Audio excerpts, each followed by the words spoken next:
আসসালামু আলাইকুম। আমন্ত্রণ সবাইকে সিলেট স্টুডিও থেকে চ্যানেল এস সিলেট নিউজে। সঙ্গে আছি আমি রোহেনা সুলতানা। শুরুতেই জানিয়ে দিচ্ছি শিরোনাম। জানুয়ারি মাসেই শিক্ষার্থীদের মধ্যে বই বিতরণ করা হবে, সিলেটে প্রাথমিক ও গণশিক্ষা উপদেষ্টা বিধান রঞ্জন রায়। বিশ্বনাথের আমতৈলে দারুস-সুন্নাহ মসজিদ আমতৈলের নির্মাণ কাজ শুরু। সিলেটের জকিগঞ্জে শতাধিক বন্যা দুর্গত পরিবারের মধ্যে আর্থিক সহযোগিতা প্রদান করেছে বাংলাদেশ অ্যাসোসিয়েশন কার্ডিফ। জগন্নাথপুরে স্কটল্যান্ডের বিশিষ্ট শিল্পপতি আব্দুল মতলিব চৌধুরীর পক্ষ থেকে কম্বল ও নগদ অর্থ বিতরণ। এবং মৌলভীবাজারে আকবেট সিলেটের অর্থায়নে অনুষ্ঠিত হয়েছে ফ্রি মেডিকেল ক্যাম্প।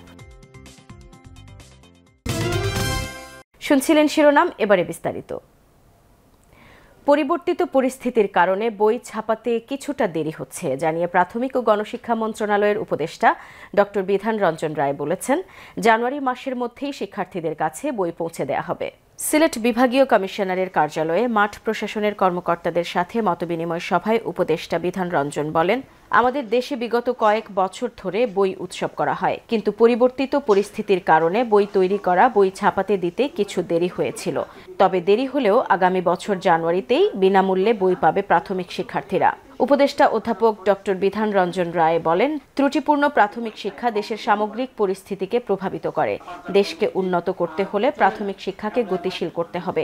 এজন্য প্রত্যেকের নিজ নিজ অবস্থান থেকে ভূমিকা রাখা প্রয়োজন। অতিরিক্ত বিভাগীয় কমিশনার দেবজিৎ সিংহের সভাপতিত্বে অনুষ্ঠিত সভায় বিশেষ অতিথি হিসেবে উপস্থিত ছিলেন প্রাথমিক ও গণশিক্ষা মন্ত্রণালয়ের অতিরিক্ত সচিব মোহাম্মদ সাখাওয়াত হোসেন এবং অতিরিক্ত মহাপরিচালক আবু নূর মোহাম্মদ শামসুজ্জামান। বইগুলোর ক্ষেত্রে কিছু কিছু পরিবর্তন করার প্রয়োজন ছিল, ফলে যে পাণ্ডুলিপিগুলো তৈরি হয়েছিল সেই পাণ্ডুলিপিগুলোকে আবার কিছুটা পরিমার্জন করতে হয়েছে। এই কারণেই আমরা কিছুটা বিলম্বিত হয়েছে, কিন্তু আমরা প্রক্রিয়া চালাচ্ছি, অগ্রসর হচ্ছে। ওয়ার্ক অর্ডার দেওয়া হয়ে গেছে আমাদের বইগুলো ছাপানোর, এবং আমরা আশা করছি যে জানুয়ারিতেই আমরা সব বই, বিশেষত প্রাইমারির সব বই আমরা বাচ্চাদের কাছে পৌঁছে দিতে পারবো। দীর্ঘ প্রতীক্ষার পর অসহায় প্রতিবন্ধীদের গ্রাম হিসেবে পরিচিত বিশ্বনাথের আমতৈলে দারুস-সুন্নাহ মসজিদ আমতৈলের নির্মাণ কাজ শুরু হয়েছে। রেস্কিউ এইড ট্রাস্ট ও চ্যানেল এস এর উদ্যোগে এবং ম্যানকাইন্ড চ্যারিটেবল অর্গানাইজেশনের সহযোগিতায় 4 তলা বিশিষ্ট দৃষ্টিনন্দন এই মসজিদের নির্মাণ কাজের শুভ সূচনা করা হয়। বিশ্বনাথ থেকে রিপোর্ট করছেন সন্দীপন শুভ, ক্যামেরায় ছিলেন শামীম হোসেন। বিশ্বনাথের আমতৈলে 53 বছর বয়সী পুরনো দারুস-সুন্নাহ মাদ্রাসার পার্শ্ববর্তী জমিনে হাজারো মুসল্লি ও মাদ্রাসা শিক্ষার্থীদের দীর্ঘদিনের প্রাণের দাবি ছিল একটি পূর্ণাঙ্গ মসজিদ স্থাপনের। শনিবার দারুস-সুন্নাহ মসজিদ আমতৈলের নির্মাণ কাজ শুরু হওয়ায় এলাকাবাসীর প্রাণের দাবি এখন বাস্তবায়নের পথে। চ্যানেল এস এবং রেস্কিউ এইড ট্রাস্টের উদ্যোগে মসজিদের নির্মাণ কাজ শুরু হওয়ায় আনন্দের জোয়ার বইছে এখন গ্রামবাসীর মনে।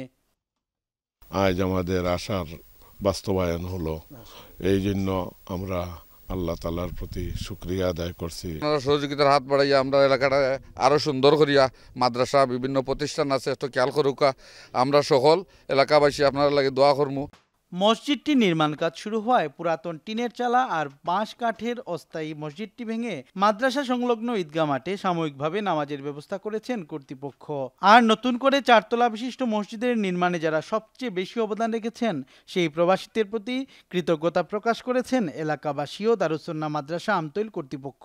এ সময় তারা সকল প্রবাসীদেরকে নির্মাণ কাজ শেষ না হওয়া পর্যন্ত সহযোগিতা করার আহ্বান জানান। আমরা খুব আনন্দের দিন আজকে, সকলেই এলাকাবাসী সকলেই আনন্দিত। মাদ্রাসার উস্তাদ, ছাত্র কমিটির যারা সদস্য আছেন, সর্বস্তরের মানুষের সবাই খুশি আজকে, আর সকলেই দিল থেকে দোয়া করতেছেন। আমি বাকি সকলের কাছে আমরা অনুরোধ করব যে কাজটা যাতে আমরা পুরা হওয়া পর্যন্ত আপনাদের সঙ্গ চাই। দারুস-সুন্নাহ মসজিদের নির্মাণ কাজের শুভ সূচনা উপলক্ষে বিশেষ দোয়া মাহফিলে উপস্থিত ছিলেন প্রবাসী দাতা বিশিষ্ট সমাজসেবী হাজি ফারুক মিয়া। এলাকার হাজারো মুসল্লির নামাজ পড়ার কষ্ট লাঘবের জন্য নতুন দৃষ্টিনন্দন মসজিদের নির্মাণ কাজ শুরু হওয়াকে মহৎ কর্ম উল্লেখ করে হাজি ফারুক মিয়া বলেছেন, সকল প্রবাসীদেরই আল্লাহর ঘর মসজিদ নির্মাণ কাজে এগিয়ে আসা প্রয়োজন।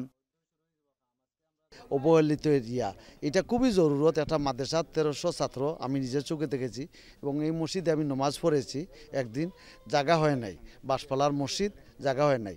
আমি মনে করি এখানে মসজিদ খুবই জরুরি। তো প্রবাসী আছি আমরা, ব্রিটেনে বা অন্য দেশে সবাই এটা সাহায্য করি। আমরা 1000 পাউন্ড দিয়ে আমরা একটা নাম লেখাই, আমরা নামটা চিরদিন থাকবে, আমরা মরার পরও সেই নাম দেখবে এলাকাবাসী বা আমাদের যদি আত্মীয় স্বজন কেউ আসে সেও দেখবে, স্মরণ করবে। এদিকে নির্মাণ কাজের উদ্বোধন উপলক্ষে বিশেষ দোয়া শেষে এলাকার মুসল্লিদের মধ্যে শিরনি বিতরণ করা হয়। এ সময় অনেকের মধ্যে উপস্থিত ছিলেন দারুস সুন্নাহ মাদ্রাসা আমতলীর সভাপতি মোহাম্মদ সায়েক মিয়া, মাদ্রাসার মুহতামিম মুফতি ফারুক আহমেদ, হাজী আবুল বশর, সাবেক ইউবি সদস্য আবুল খায়ের সহ আরও অনেকে। বিশ্বনাথের আমতল গ্রামবাসী এবং কয়েক হাজার মুসল্লি এবং শিক্ষার্থীদের একটি বিশেষ দাবি ছিল সুন্দর একটি মসজিদ যেন স্থাপন হয় দারুস সুন্নাহ মাদ্রাসার ঠিক পাশে। কিন্তু 53 বছর পর আজকে এই শুভ দিনের সূচনা হয়েছে চ্যানেল এস এবং রেস্কিউ এইড ট্রাস্টের মাধ্যমে। এলাকাবাসী চাচ্ছেন প্রবাসীদের দানে যেন অতি দ্রুত শুরু হয় এরকম একটি মসজিদের এবং তারা নামাজ পড়তে পারেন সবাই মিলে। Sandipan Shuvo, channel S news, Sylhet. Moulvibazar সদর উপজেলার তৈয়বনগর, বাউরঘড়িয়া, তৈয়ব ভিলায় বাংলাদেশ জাতীয়তাবাদী দলের চেয়ারপারসনের উপদেষ্টা ও যুক্তরাজ্যের কমিউনিটি ব্যক্তিত্ব মাহিদুর রহমানের স্বদেশ আগমন উপলক্ষে জেলা বিএনপির বিভিন্ন অঙ্গ সংগঠনের পক্ষ থেকে অভিনন্দন ও শুভেচ্ছা জানানো হয়েছে। বিস্তারিত জানাচ্ছেন আমাদের মৌলভীবাজারের head of news Khaled Chowdhury. ক্যামেরায় ছিলেন অশ্বিনী সিনহা। মৌলভীবাজার সদর উপজেলা তৈয়বনগর, বাউরঘড়িয়া, তৈয়ব বিলায় বাংলাদেশ জাতীয়তাবাদী দলের চেয়ারপারসনের উপদেষ্টা, আন্তর্জাতিক বিষয়ক সম্পাদক ও যুক্তরাজ্যের কমিউনিটি লিডার মাহিদুর রহমান স্বদেশ আগমন উপলক্ষে জেলা বিএনপি এবং তার বিভিন্ন অঙ্গ সংগঠনের পক্ষ থেকে উষ্ণ অভিনন্দন ও শুভেচ্ছা জানানো হয়েছে। যুক্তরাজ্য প্রবাসী মাহিদুর রহমান দেশে আগমনের শুরুতেই সাবেক অর্থমন্ত্রী মরহুম এম সাইফুর রহমানের কবর জিয়ারত এবং তার পিতামাতার কবর জিয়ারত শেষে আগত নেতাকর্মীদের সাথে সাক্ষাৎ এবং পরবর্তীতে মধ্যাহ্নভোজে শরিক হন। এ ব্যাপারে এক অনুষ্ঠানে জেলার প্রতিটি উপজেলা থেকে বিএনপির নেতাকর্মীরা উপস্থিত থেকে ফুলের শুভেচ্ছা জানান। অনুষ্ঠানে এক পর্যায়ে যুক্তরাজ্য প্রবাসী মাহিদুর রহমান তার দেশপ্রেমের কথা সাংবাদিকদের কাছে তুলে ধরেন। I didn't expect এত ভালোবাসা, এত আন্তরিকতা আমি এটা আশা করিনি। আর যতটুকু আমার প্রিয় দেশবাসী, আমার বিএনপির পরিবার, আমার এলাকার মানুষ যতটুকু দিয়েছেন, আমি জীবনে খালেদ ভাই I will never thank you very much so grateful to everyone. তিনি দেশের বর্তমান প্রেক্ষাপট নিয়েও আলোচনা করেন। আমরা চাই, আমাদের নেতা বারবার বলেছেন এই ইন্টারিম গভর্নমেন্টকে আমরা সহযোগিতা করব এবং তারা যাতে আগামীতে একটি সুন্দর নির্বাচনের পরিস্থিতি তৈরি করে দিতে পারে এবং নির্বাচনের মাধ্যমে জনগণ তার নিজস্ব সরকার প্রতিষ্ঠিত করবে, এটাই। যুক্তরাজ্য প্রবাসী মাহিদুর রহমানকে দীর্ঘ 17 বছর পর কাছে পেয়ে তার বড় ভাই সহ অন্যান্য নেতারা আবেগঘন বক্তব্য রাখেন। মাহিদুর রহমান আমার ছোট ভাই, 3 নম্বর ভাই। সে 17 বছর পরে বাংলাদেশে আইছে এবং আমরা দুঃখের সাথে বলতে হয় যে সে আব্বা যখন মারা গেলেন, আম্মা মারা গেলেন, কিন্তু সে আসতে পারে নাই এই রাজনৈতিক কারণে। তো আজকে 17 বছর পরে দেশে ফিরছে। আমরা আত্মীয় যারা আছি আমরা সবাই খুশি। ওনার অনেক অবদান আছে, ইউরোপ, আমেরিকার বিভিন্ন দেশে তাই স্বৈরাচার বিরোধী আন্দোলনের সঙ্গেও অংশগ্রহণ করেছেন। ওনার আগমনে আমাদের বিএনপি নেতাকর্মীদের মধ্যে উৎফুল্ল ভাব দেখা দিয়েছে। এই প্রজন্মের প্রিয় নেতা তারেক রহমানের মানি নিয়ে 19 দফা নিয়ে তিনি সমগ্র বিদেশ, ইউরোপ, এশিয়া মহাদেশব্যাপী তিনি আন্দোলন সৃষ্টি করেছেন।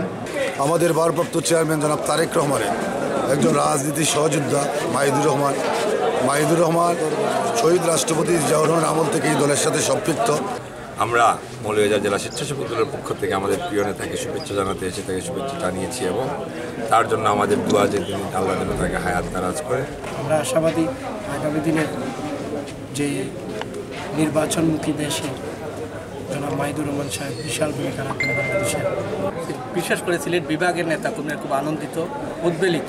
আমরা যতজনে আমরা ফাঁসে বাঁধা হয়েছে আজকে, তার লাগে আমরা তরফ থাকি সকল মায়েদের। Khaled Chowdhury, channel news, Taiyabnagar, Moulvibazar. ছাতকে ছইলা আফজালাবাদ ইউনিয়নের মরহুম সাইম উল্লাহ স্মৃতি মেধাবৃত্তি 2024 প্রদান করা হয়েছে। ছইলা আফজালাবাদ ইউনিয়নের সাবেক চেয়ারম্যান, বিশিষ্ট শিক্ষানুরাগী ও সমাজসেবী মরহুম সাইম উল্লাহ সাহেবের সুযোগ্য সন্তানদের অর্থায়নে পরিচালিত মরহুম সাইম উল্লাহ স্মৃতি মেধাবৃত্তি প্রদান অনুষ্ঠিত হয়েছে। ছইলা সরকারি প্রাথমিক বিদ্যালয় কেন্দ্রে 2 পর্বে উপজেলার 25টি স্কুল, কলেজ, মাদ্রাসার 420 জন শিক্ষার্থী এই মেধাবৃত্তি পরীক্ষায় অংশগ্রহণ করেন।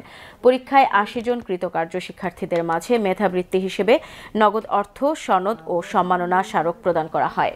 মেধাবৃত্তি প্রদান উপলক্ষে এক আলোচনা সভায় বিশিষ্ট মুরব্বী আব্দুল নূরের সভাপতিত্বে ও শাহজালাল বিজ্ঞান ও প্রযুক্তি বিশ্ববিদ্যালয়ের শিক্ষার্থী মোহাম্মদ নাইমুর রহমানের সঞ্চালনায় অনুষ্ঠানে প্রধান অতিথির বক্তব্য রাখেন শাহজালাল বিজ্ঞান ও প্রযুক্তি বিশ্ববিদ্যালয়ের অধ্যাপক ডক্টর মোহাম্মদ শাহিদুল হক।